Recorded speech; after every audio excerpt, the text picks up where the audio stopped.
प्यारे भक्तों, क्या आपको संतान प्राप्ति में कोई बाधा आ रही है?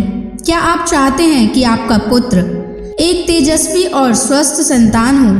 क्या आपके संतान जन्म के बाद बार बार स्वास्थ्य समस्याएं हो रही हैं? तो आपको शनि महाराज का इस मंत्र का जाप अवश्य करना चाहिए, क्योंकि यह मंत्र बहुत ही शक्तिशाली और अचूक मंत्र है। इस मंत्र के नियमित 108 बार जाप करने मात्र से ही आपका पुत्र तेजस्वी और बुद्धिमान हो जाएगा और गर्भधारण में आ रही बाधाएं समाप्त हो जाएंगी। संतान दीर्घायु और बुद्धिमान बन जाएगा।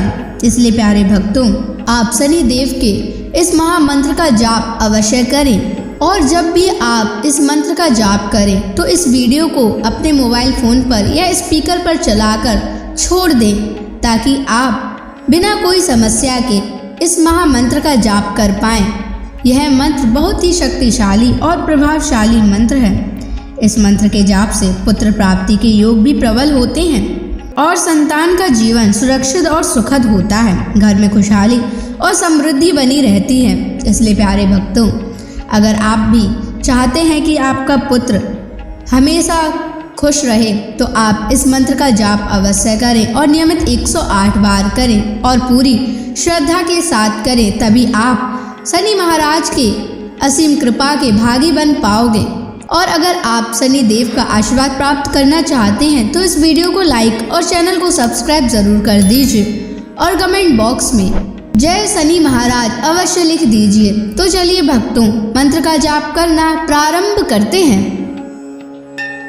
ओम ह्रीं श्रीं क्लीं शन शनैश्चराय महाक्रूराय नमः। ओम ह्रीं श्रीं क्लीं शन शनैश्चराय महाक्रूराय नमः। ओम ह्रीं श्रीं क्लीं शन शनैश्चराय महाक्रूराय नमः। ओम ह्रीं श्रीं क्लीं शन शनैश्चराय महाक्रूराय नमः। ओम ह्रीं श्रीं क्लीं शन शनैश्चराय महाक्रूराय नमः। ओम ह्रीं श्रीं क्लीं शन शनैश्चराय महाक्रूराय नमः। ओम ह्रीं श्रीं क्लीं शन शनैश्चराय महाक्रूराय नमः। ओम ह्रीं श्रीं क्लीं शन शनैश्चराय महाक्रूराय नमः। ओम ह्रीं श्रीं क्लीं शन शनैश्चराय महाक्रूराय नमः। ओम ह्रीं श्रीं क्लीं शन शनैश्चराय महाक्रूराय नमः। ओम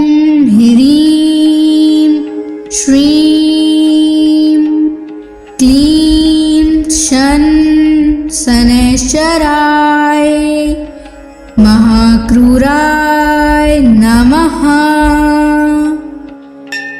ॐ ह्रीं श्रीं क्लीं शनैश्चराय महाक्रूराय नमः। ॐ ह्रीं श्रीं क्लीं शनैश्चराय महाक्रूराय नमः। ॐ ह्रीं श्रीं क्लीं शनैश्चराय महाक्रूराय नमः। ॐ ह्रीं श्रीं क्लीं शनैश्चराय महाक्रूराय नमः। ॐ ह्रीं श्रीं क्लीं शनैश्चराय महाक्रूराय नमः। ॐ ह्रीं श्रीं क्लीं शनैश्चराय महाक्रूराय नमः। ॐ ह्रीं श्रीं क्लीं शनैश्चराय महाक्रूराय नमः। ॐ ह्रीं श्रीं क्लीं शनैश्चराय महाक्रूराय नमः।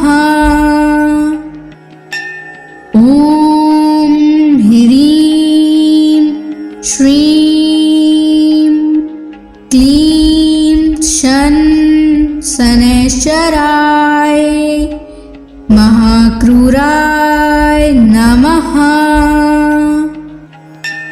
ॐ ह्रीं श्रीं क्लीं शनैश्चराय महाक्रूराय नमः। ॐ ह्रीं श्रीं क्लीं शनैश्चराय महाक्रूराय नमः। ॐ ह्रीं श्रीं क्लीं शनैश्चराय महाक्रूराय नमः। ॐ ह्रीं श्रीं क्लीं शनैश्चराय महाक्रूराय नमः।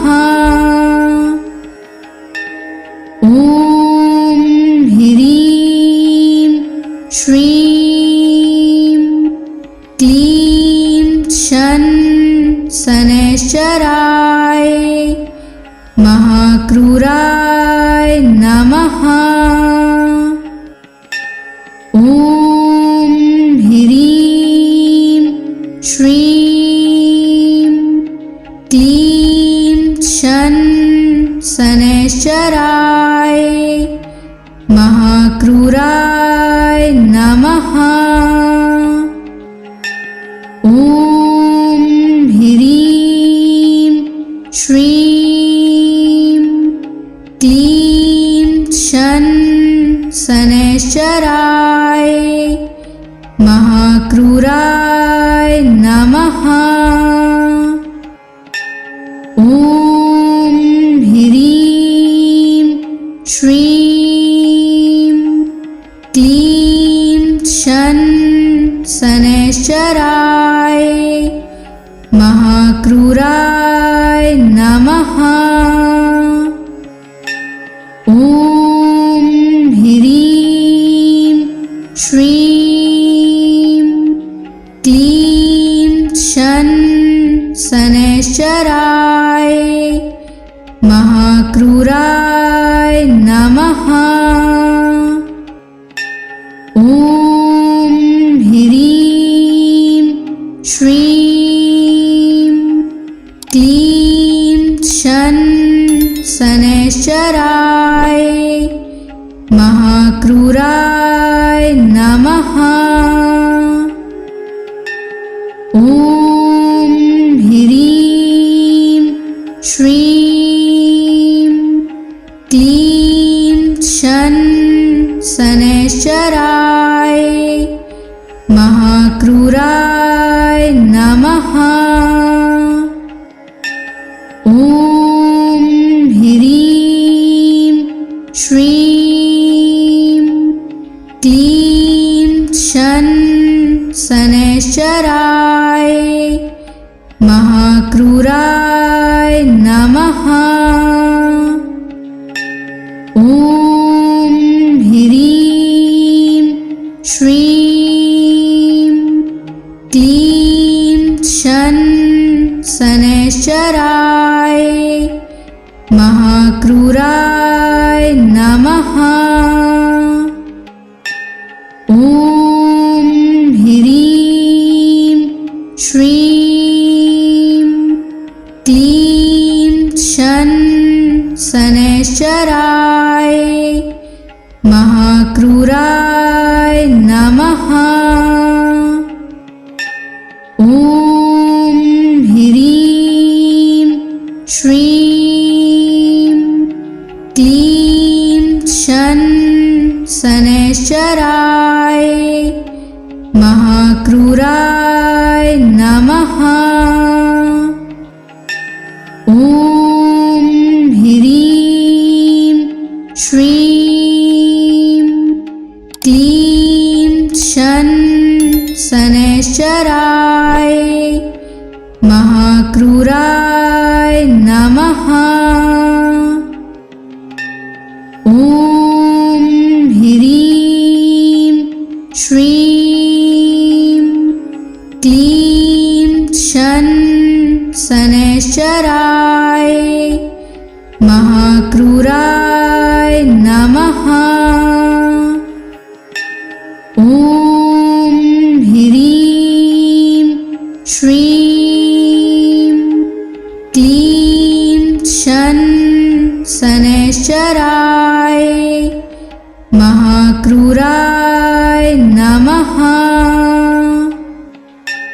ॐ ह्रीं श्रीं क्लीं शन शनैश्चराय महाक्रूराय नमः। ॐ ह्रीं श्रीं क्लीं शन शनैश्चराय महाक्रूराय नमः। ॐ ह्रीं श्रीं क्लीं शन शनैश्चराय महाक्रूराय नमः। ॐ ह्रीं श्रीं क्लीं शन शनैश्चराय महाक्रूराय नमः। ॐ ह्रीं श्रीं क्लीं शन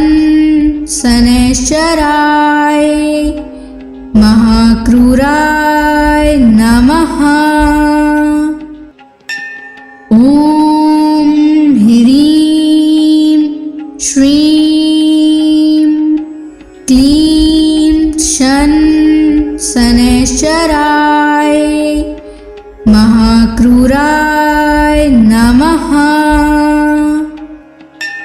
ॐ ह्रीं श्रीं क्लीं शन शनैश्चराय महाक्रूराय नमः।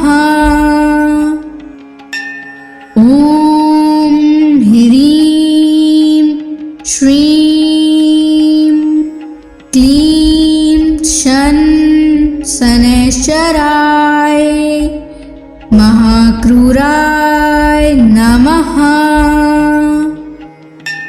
ॐ ह्रीं श्रीं क्लीं शन शनैश्चराय महाक्रूराय नमः। ॐ ह्रीं श्रीं क्लीं शन शनैश्चराय महाक्रूराय नमः। ॐ ह्रीं श्रीं क्लीं शन शनैश्चराय महाक्रूराय नमः। ॐ ह्रीं श्रीं क्लीं शन शनैश्चराय महाक्रूराय नमः। ॐ ह्रीं श्रीं क्लीं शन शनैश्चराय महाक्रूराय नमः।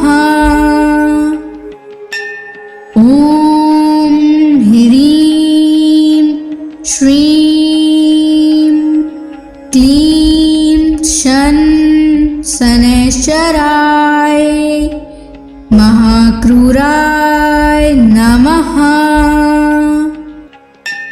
ॐ ह्रीं श्रीं क्लीं शन शनैश्चराय महाक्रूराय नमः। ॐ ह्रीं श्रीं क्लीं शन शनैश्चराय महाक्रूराय नमः। ॐ ह्रीं श्रीं क्लीं शन शनैश्चराय महाक्रूराय नमः। ॐ ह्रीं श्रीं क्लीं शन शनैश्चराय महाक्रूराय नमः। ॐ ह्रीं श्रीं क्लीं शन शनैश्चराय महाक्रूराय नमः। ॐ ह्रीं श्रीं क्लीं शन शनैश्चराय महाक्रूराय नमः। ॐ ह्रीं श्रीं क्लीं शन शनैश्चराय महाक्रूराय नमः।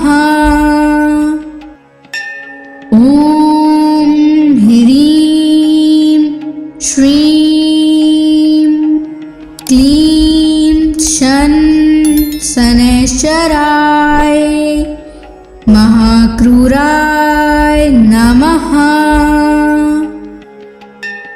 ॐ ह्रीं श्रीं क्लीं शन शनैश्चराय महाक्रूराय नमः।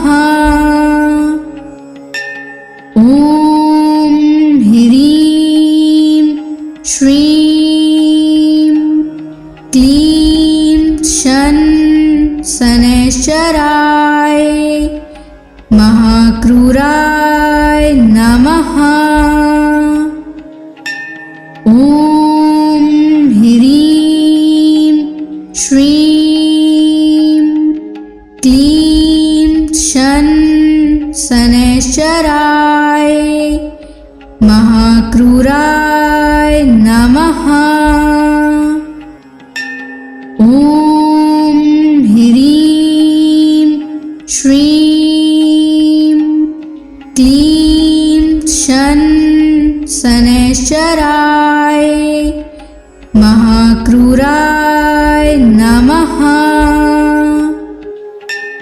ॐ ह्रीं श्रीं क्लीं शन शनैश्चराय महाक्रूराय नमः। ॐ ह्रीं श्रीं क्लीं शन शनैश्चराय महाक्रूराय नमः। ॐ ह्रीं श्रीं क्लीं शन शनैश्चराय महाक्रूराय नमः। ॐ ह्रीं श्रीं क्लीं शन शनैश्चराय महाक्रूराय नमः। ॐ ह्रीं श्रीं क्लीं शन शनैश्चराय महाक्रूराय नमः। ॐ ह्रीं श्रीं क्लीं शन शनैश्चराय महाक्रूराय नमः। ॐ ह्रीं श्रीं क्लीं शन शनैश्चराय महाक्रूराय नमः। ॐ ह्रीं श्रीं क्लीं शन शनैश्चराय महाक्रूराय नमः। ॐ ह्रीं श्रीं क्लीं शन शनैश्चराय महाक्रूराय नमः। ॐ ह्रीं श्रीं क्लीं शन शनैश्चराय महाक्रूराय नमः। ॐ ह्रीं श्रीं क्लीं शन शनैश्चराय महाक्रूराय नमः। ॐ ह्रीं श्रीं क्लीं शन शनैश्चराय महाक्रूराय नमः। ॐ ह्रीं श्रीं क्लीं शन शनैश्चराय महाक्रूराय नमः। ॐ ह्रीं श्रीं क्लीं शन शनैश्चराय महाक्रूराय नमः। ॐ ह्रीं श्रीं क्लीं शन शनैश्चराय महाक्रूराय नमः। ॐ ह्रीं श्रीं क्लीं शन शनैश्चराय महाक्रूराय नमः। ॐ ह्रीं श्रीं क्लीं शन शनैश्चराय महाक्रूराय नमः। ॐ ह्रीं श्रीं क्लीं शन शनैश्चराय महाक्रूराय नमः। ॐ ह्रीं श्रीं क्लीं शन शनैश्चराय महाक्रूराय नमः। ॐ ह्रीं श्रीं क्लीं शन शनैश्चराय महाक्रूराय नमः। ॐ ह्रीं श्रीं क्लीं शन शनैश्चराय महाक्रूराय नमः। ॐ ह्रीं श्रीं क्लीं शन शनैश्चराय महाक्रूराय नमः। ॐ ह्रीं श्रीं क्लीं शन शनैश्चराय महाक्रूराय नमः। ॐ ह्रीं श्रीं क्लीं शन शनैश्चराय महाक्रूराय नमः। ॐ ह्रीं श्रीं क्लीं शन शनैश्चराय महाक्रूराय नमः। ॐ ह्रीं श्रीं क्लीं शन शनैश्चराय महाक्रूराय नमः।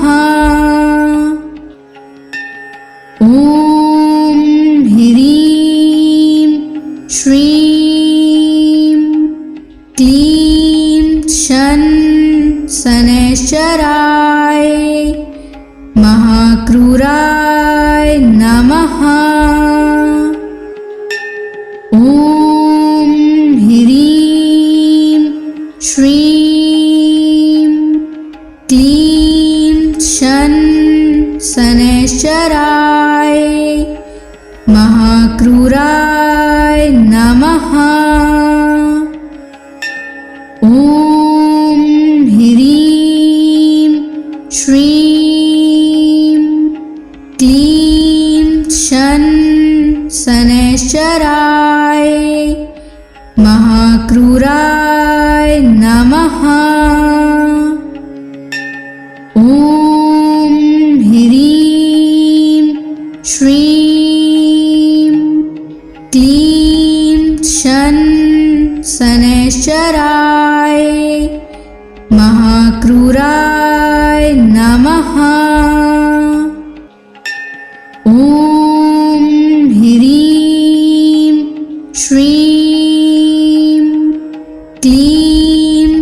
शन शनैश्चराय महाक्रूराय नमः।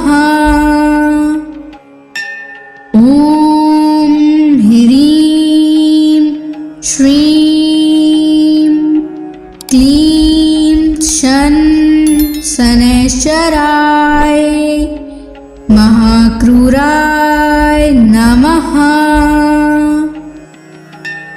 ॐ ह्रीं श्रीं क्लीं शन शनैश्चराय महाक्रूराय नमः।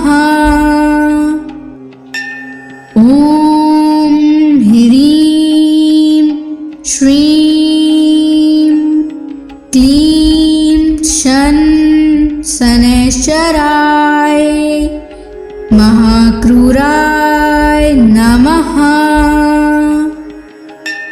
ॐ ह्रीं श्रीं क्लीं शन शनैश्चराय महाक्रूराय नमः।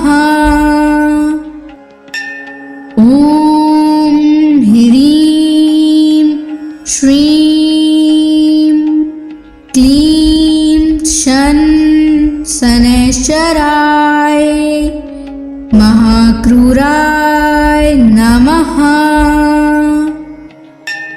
ॐ ह्रीं श्रीं क्लीं शन शनैश्चराय महाक्रूराय नमः।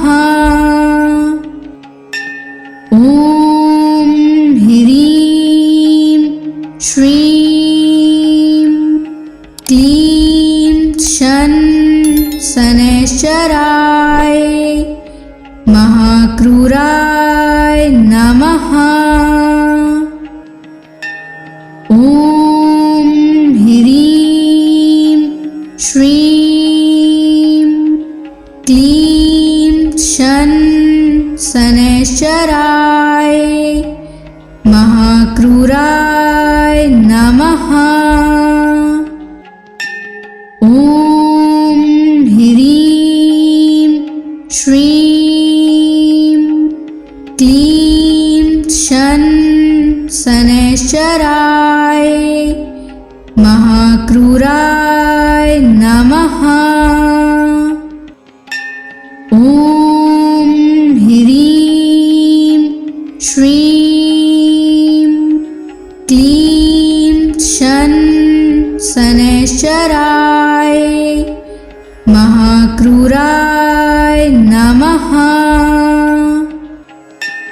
ॐ ह्रीं श्रीं क्लीं शन शनैश्चराय महाक्रूराय नमः। ॐ ह्रीं श्रीं क्लीं शन शनैश्चराय महाक्रूराय नमः। ॐ ह्रीं श्रीं क्लीं शन शनैश्चराय महाक्रूराय नमः। ॐ ह्रीं श्रीं क्लीं शन शनैश्चराय महाक्रूराय नमः। ॐ ह्रीं श्रीं क्लीं शन शनैश्चराय महाक्रूराय नमः। ॐ ह्रीं श्रीं क्लीं शन शनैश्चराय महाक्रूराय नमः। ॐ ह्रीं श्रीं क्लीं शन शनैश्चराय महाक्रूराय नमः।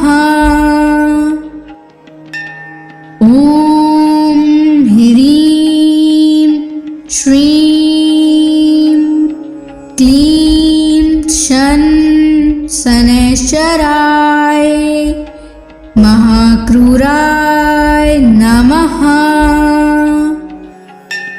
ॐ ह्रीं श्रीं क्लीं शन शनैश्चराय महाक्रूराय नमः। ॐ ह्रीं श्रीं क्लीं शन शनैश्चराय महाक्रूराय नमः। ॐ ह्रीं श्रीं क्लीं शन शनैश्चराय महाक्रूराय नमः। ॐ ह्रीं श्रीं क्लीं शन शनैश्चराय महाक्रूराय नमः। ॐ ह्रीं श्रीं क्लीं शन शनैश्चराय महाक्रूराय नमः। ॐ ह्रीं श्रीं क्लीं शन शनैश्चराय महाक्रूराय नमः।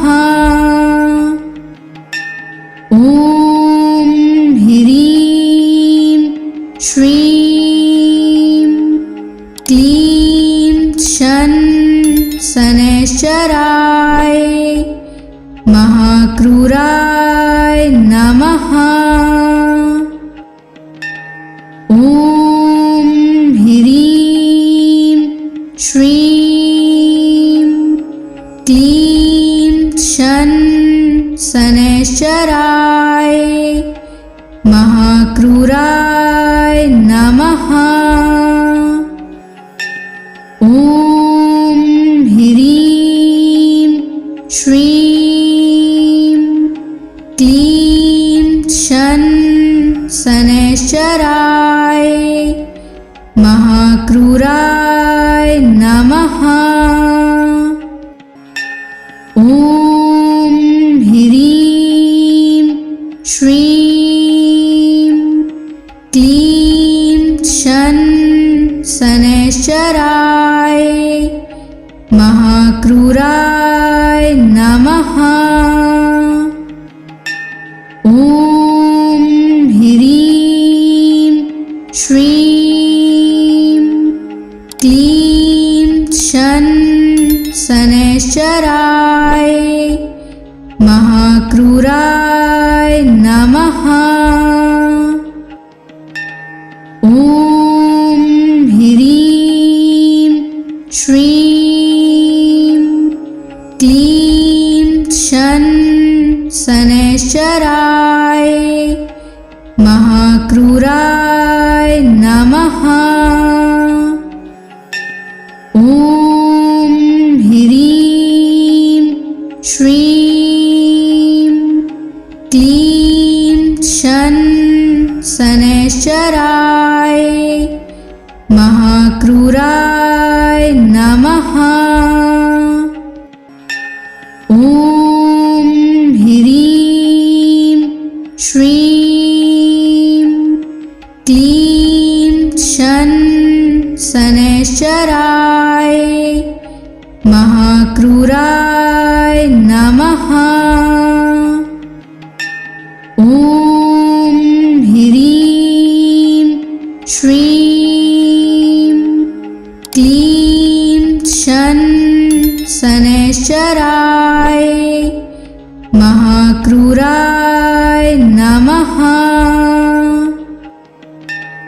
ॐ ह्रीं श्रीं क्लीं शन शनैश्चराय महाक्रूराय नमः। ॐ ह्रीं श्रीं क्लीं शन शनैश्चराय महाक्रूराय नमः। ॐ ह्रीं श्रीं क्लीं शन शनैश्चराय महाक्रूराय नमः।